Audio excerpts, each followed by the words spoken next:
குழந்தைகளா, இன்னைக்கு சிவபெருமானும் கருப்பசாமிக்கும் பேய் பிடிச்சிருச்சு. அந்த பேயை எப்படியெல்லாம் அடக்குனாங்கன்னு பார்க்கலாமா? கோயில் திருவிழா எல்லாம் முடிஞ்சதுக்கு அப்புறம் எல்லாரும் பூஜை பண்றதுக்காக கருப்பசாமி கோயில்ல எல்லாரும் வெயிட் பண்ணிட்டு இருந்தாங்க. என்ன பூசாரியம்மா, காலங்காத்தால எல்லாத்தையும் கோயிலுக்கு வர சொல்லிருந்தீங்க, என்ன விஷயம் சொல்லுங்க? இல்லம்மா, இன்னைக்கு ஏதோ தப்பா நடக்க போறதா என் உள் மனசு சொல்லுச்சு. அதனாலதான் எல்லாத்தையும் கோயிலுக்கு வர சொல்லியிருந்தேன். சீக்கிரமா போய் எல்லாரும் கோயில் மாட்டை பிடிச்சிட்டு வாங்க, அதுக்கு எல்லாம் பூஜை பண்ணிடலாம். அப்பதான் கோயில் மாடு எல்லாமே கோயிலுக்கு வந்து சேர்ந்துச்சு. கூடவே யானையும் வந்து சேர்ந்துச்சு. இந்த மாடுகளுக்கு எல்லாமே சீக்கிரமா பூஜை பண்ணணும். ஐயா குட்டி கருப்பசாமியா, சீக்கிரம் வாங்க. அப்பதான் குட்டி கருப்பசாமி மாலையெல்லாம் போட்டுக்கிட்டு டான்ஸ் ஆடிக்கிட்டே வந்தாரு. இப்ப நான் யாரு கழுத்துல மாலை போடுறனோ அந்த மாடுதான் வந்து இன்னைக்கு பூஜை பண்ணணும். குட்டி கருப்பசாமி சாமி ஆடிக்கிட்டே ஒரு மாட்டுக்கு மாலையை போட்டாரு. குட்டி கருப்பசாமி, அது எங்க மாடுதான்? எங்க மாடுதான் நீ பூஜை பண்ண போகுது. Super super. அப்பதான் அந்த பேய்கள் வேலையை காட்ட ஆரம்பிச்சிச்சு. அந்த மாடுக 2 அடி வச்சுச்சு. தொப்புன்னு கீழே விழுந்துருச்சு. ஏதோ ஆயிடுச்சு, ஏதோ ஒரு தீய சக்தி வந்துருச்சு. இந்த மாடு செத்து போச்சு. எப்படி நடந்துச்சு? ஐயோ, என்ன குட்டி சொல்றீங்க? மாடு செத்து போச்சா? இப்பவே மாடு நல்லா இருந்துச்சு. யார் பண்ணான்னு தெரியல. ஏதோ ஒரு தீய சக்தி தான். கருப்பசாமி அப்பா வாங்க. அப்பதான் கருப்பசாமி வானத்துல இருந்து வந்தாரு. இந்த பூஜை எல்லாம் பண்ணக்கூடாது, இதெல்லாம் எனக்கு பிடிக்கல. என்ன கருப்பசாமியோ திடீர்னு பூஜை எல்லாம் பண்ணக்கூடாதுங்கிறீங்க? உங்களுக்கு தானே பூஜை பண்ணிட்டு இருக்கோம். என்னை வைத்து பேசுறியா? அந்த பையனு அந்த கருப்பசாமி டம்முன்னு அடிச்சிட்டாரு.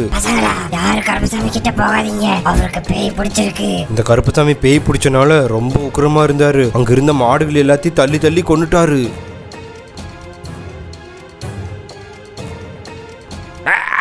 சொல்லி பேச்சுப்படி யாரும் கேட்கலன்னா உங்க எல்லாத்தையும் நான் கொன்றுவேன். கருப்பசாமியா, உங்களுக்கு என்னாச்சு? கொஞ்சமாவது கோவத்தை கண்ட்ரோல் பண்ணுங்க. இங்க இருக்கவங்க எல்லாம் உங்களோட குழந்தைங்க தான். ஏன் இப்படி பண்றீங்க? பூசாரி அம்மா சொன்னது கூட கேட்காம அவர் மறுபடியும் போய் கருப்பசாமி சிலையெல்லாம் எட்டி உதைக்க ஆரம்பிச்சுட்டாரு. குட்டி கருப்பசாமி, உங்க அப்பாவுக்கு என்னாச்சு? அவர் பாரு சிலையெல்லாம் எட்டி உதைக்க ஆரம்பிச்சிட்டாரு. சீக்கிரம் ஏதாவது பண்ணி ஆகணும். இவருக்கு ஏதோ ஆயிடுச்சு. சரி இருங்க, உடனே காளிதேவி வர சொல்றேன். காளிதேவி வாங்க.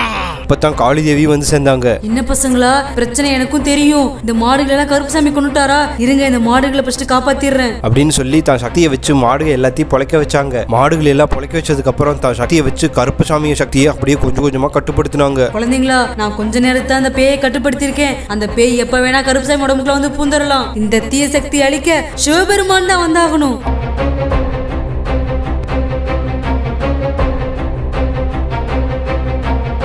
அப்பதான் வானத்திலிருந்து சிவபெருமானும் வந்து சேர்ந்தாரு. என்னாச்சு காளிதேவி, ஏன் கருப்பசாமி சிலையெல்லாம் உடஞ்சு கிடக்குது? சிவபெருமானே, திடீர்னு கருப்பசாமிக்கு பேய் பிடிச்சிச்சு, அதனாலதான் இதெல்லாம் பண்ணிட்டு இருக்காரு. அப்படியா, இதை நான் பாத்துக்கிறேன் அப்படின்னு சொல்லிட்டு சிவபெருமான் போய் மாடுகள் எல்லாத்தையும் அடிச்சுன்னு இருக்கிறாரு. மாடுகள் எல்லாம் இப்ப செத்து போச்சு. சிவபெருமானே மாடுகளை கொன்னுட்டாரு. சிவபெருமானே, பொழைக்க வச்ச மாடு எதுக்கு கொன்னீங்க? உங்களுக்கு என்னாச்சு? என்ன கட்டுப்படுத்ததான் நினைச்சியா?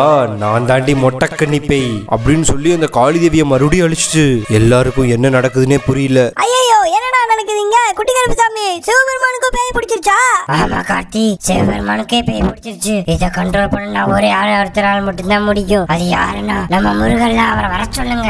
இங்க இருந்து முருகர் கூப்பிடுறதுக்கு யாராவது ஒருத்தர் போகணும். ஆனா நம்ம யாருமே போக முடியாது. அந்த பேய் நம்மள விடாது. அதுக்காக என் உயிரை கொடுத்தாவது இந்த நான் கடம்பனை உயிர் விக்க வைக்கிறேன். அம்மா, அது வேண்டாம், நான் என் உயிரை கொடுக்கறேன். நீங்க எனக்கான வேலையை பண்ணுங்க. குட்டி கருப்பசாமி கடம்பை யானை மேல படுத்துக்கிட்டு தான் ஆன்மாவை கடம்பனுக்கு கொடுத்தாரு. அந்த கடம்பை யானையும் எந்திரிச்சிச்சு. ஓம் ரத்த பிஞ்சர ஆவாகம், ஓம் சுவாச பிஞ்சர ஆவாகம். அந்த கடம்பை யானையும் எந்திரிச்சிருச்சு. பூசாரி அம்மா, நீங்க ஒண்ணும் கவலைப்படாதீங்க, நான் போய் முருகரை கூட்டிட்டு வரேன். சரி கடம்பா, சீக்கிரமா போய்கிட்டு வா. அமாவாசை ஆரம்பிக்கிறதுக்கு இன்னும் 2 மணி நேரம் தான் இருக்கு. அதுக்குள்ள முருகர் வந்தாகணும். சிவபெருமான் உடம்புல பூந்த பேய் பேச ஆரம்பிச்சிச்சு. எங்க போறீங்க? உங்களை யாரையும் விட மாட்டேன். அந்த கடம்பை யானை போய் முருகரை கூட்டிட்டு வந்துருச்சு. அம்மா தாயே காளிதேவி, என்னாச்சு?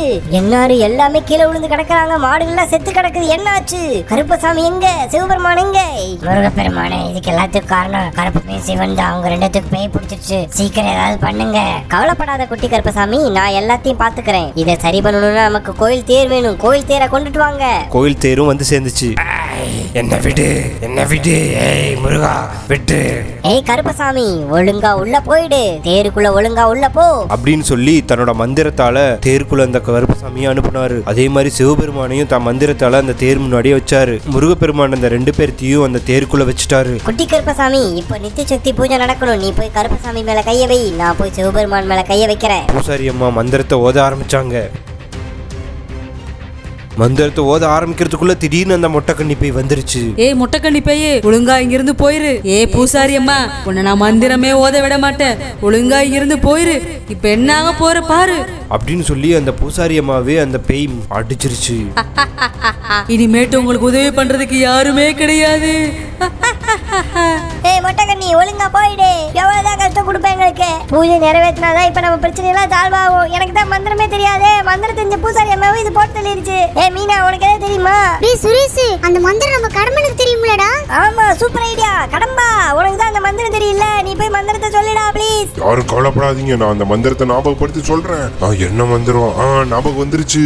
ஓம் ரத்த பிஞ்சர ஆவாகம், ஓம் கலேபக பிஞ்சர ஆவாகம், ஓம் சுவாச பிஞ்சர ஆவாகம், ஓம் நம சிவாய நம சிவாய நம சிவாய ஓம். பூஜை முடிஞ்சனால முருகப்பெருமான் எந்திரிச்சாரு. சிவபெருமானும் கருப்பசாமியும் ஆன்மாவை தனியா பிரிச்சு எடுத்துட்டோம். இப்ப நான் உடனே போய் ஆகணும். போய் அந்த பேய்கிட்டு இருக்கிற சிவபெருமானும் கருப்பசாமியோட உடலை மீட்டுட்டு வரேன். எல்லாரும் நல்லா கேட்டுக்கங்க, நான் வர வரைக்கும் யாரும் இங்க இருந்து நகரக்கூடாது. முருகர் நினைச்ச மாதிரியே அந்த பேய் மரத்துல சிவனும் கருப்பசாமியோட உடலையும் கட்டி போட்டுருந்துச்சு அந்த பேய்கள். என்ன கருப்பசாமி சிவபெருமானே பயமா இருக்கா?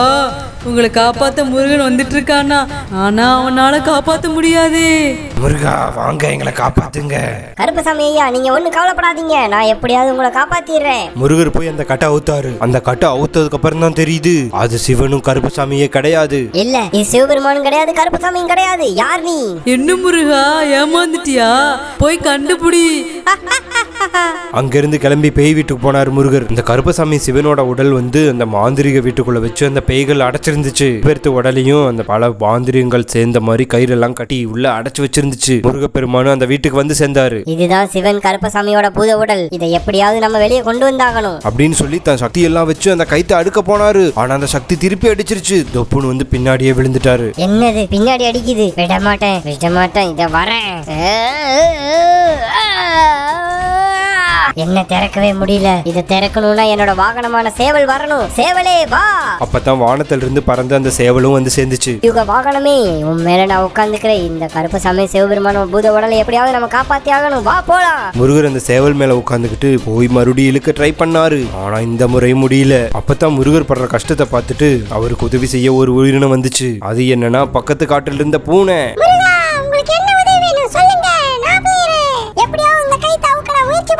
அப்படின்னு சொல்லிட்டு அந்த பூனை போய் அந்த கைத்தை அவுத்துருச்சு. அவுத்து கொண்டாந்து வெளியே இழுத்து கொண்டாந்து தள்ளிருச்சு.